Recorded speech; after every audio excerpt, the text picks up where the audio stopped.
की जरूरत तो नहीं।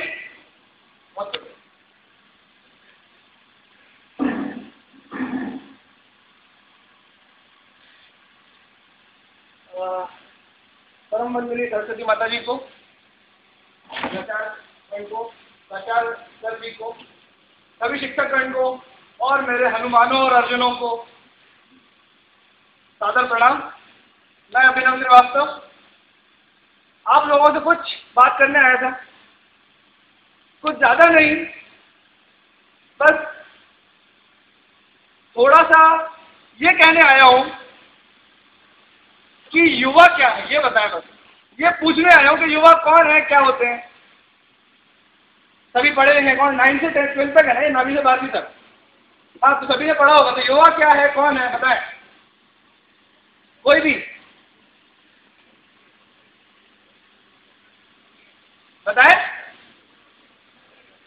जो 15 साल से लेकर 45 साल तक की उम्र तक का होता है वो युवा। ठीक, तो क्या मैं महात्मा गांधी जी को युवा कह सकता हूं? नहीं कह सकता। ठीक है, वो तो उम्र बूढ़े हो गए थे। ठीक ठीक ठीक। अगर अपन लोग आज के जमाने में बात करते हैं तो युवा वो होते हैं जिनकी सोच युवा हो।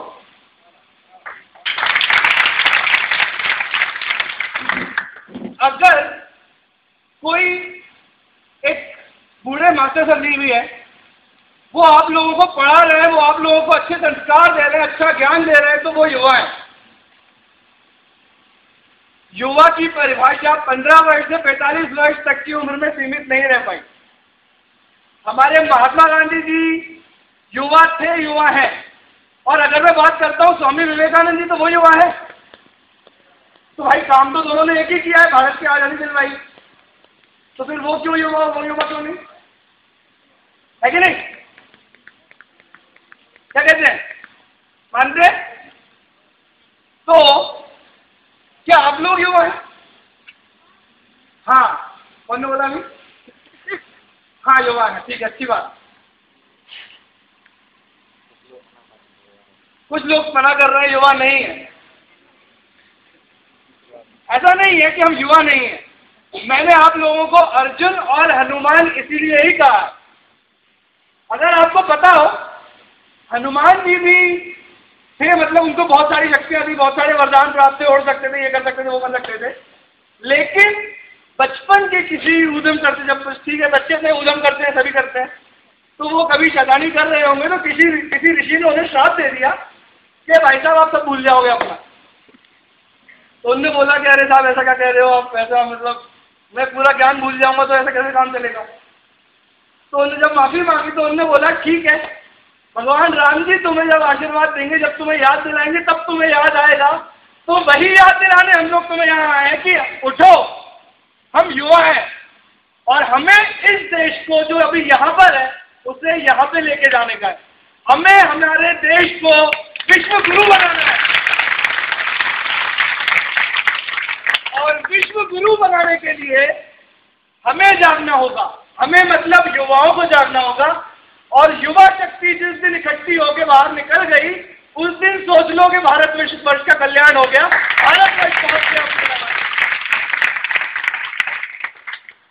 एक स्वामी विवेकानंद जी थे जो सिर्फ अपने सोचने की शक्ति पे, क्योंकि वो युवा थे, उन्होंने अपने पीछे पूरा हिंदुस्तान खड़ा कर लिया और जाके अमेरिका और इंग्लैंड में जाके अपने भारतवर्ष का परचम फहरा के आए। बोले कि जब वहां पे जाके उन्होंने बोला तो लोग बात सुनते रह गए, कह रहे ये क्या बोल दिया 28 साल के 29 साल के लड़के ने। और जब बोला तो ऐसा बोला कि अमेरिका और इंग्लैंड जैसे बड़े राज्य, बड़े देश भी मान गए भारत की शक्ति को, किताब यही है एक व्यक्तित्व जो भारत को आगे लेके जा सकता है। और वो आगे जाके लेके गए। अभी 12 जनवरी को उनकी जन्मदिवस मनाया है। वो इस तरह से आगे लेके गए कि आज तक हम उनकी जयंती मनाते हैं। तो क्या आप लोगों में से कोई नहीं चाहता कि हमारी भी जयंती बने? चाहते हैं? तो फिर क्या करना होगा हमें उसके लिए? हमें हमारी सोच बदलनी होगी, हमें उठना होगा, जागना होगा। अर्जुन क्यों बोला था? अर्जुन भी बिल्कुल उसमें थे कि साहब मैं क्या करूं, युद्ध चल रहा है बीच में, सामने उनके भाई बंधु खड़े हुए हैं। और श्री कृष्ण से बोले कि अब मैं क्या करूं, मेरी बस्ती नहीं है इन लोगों पे अपने तीर चलाने की। जबकि मालूम है कि उनके जो भाई बंधु दुर्योधन, ये जो दुर्योधन और दुशासन थे, वो कुछ ना कुछ गलत कर रहे थे, लेकिन तो भी वो कहते कि सही है भैया मेरे भाई बंधु है, तो क्या ये हमारे साथ नहीं होता।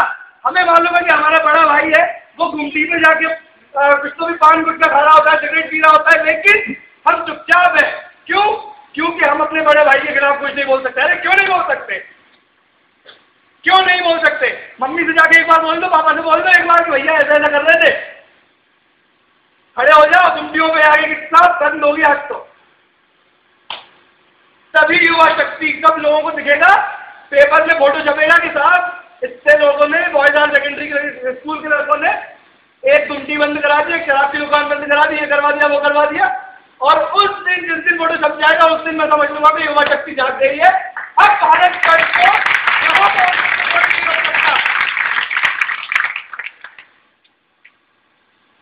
ठीक है साहब, बात आ गई, समझ में आ गया कि डालना पड़ेगा, पढ़ना पड़ेगा, हमें हमारी सोच बदलनी पड़ेगी, बदलनी पड़ेगी।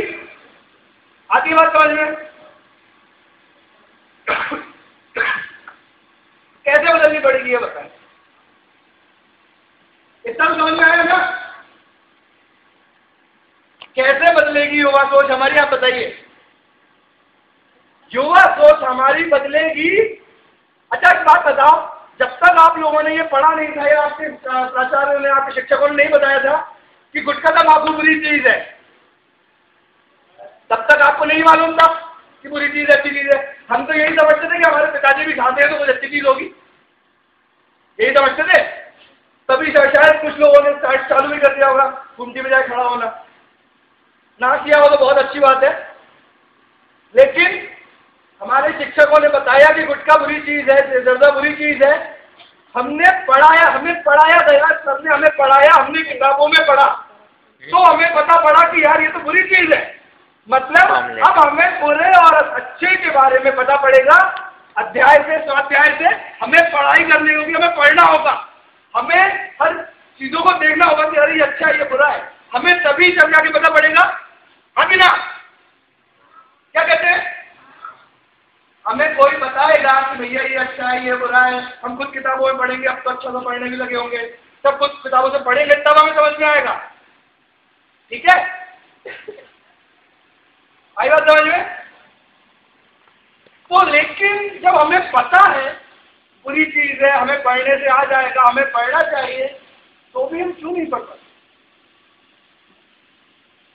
इनको धूप लग रही है, यहाँ आ जाओ, यहाँ छाव में आ जाओ, यहाँ जाओ, छाव में आ जाओ, कोई बात नहीं।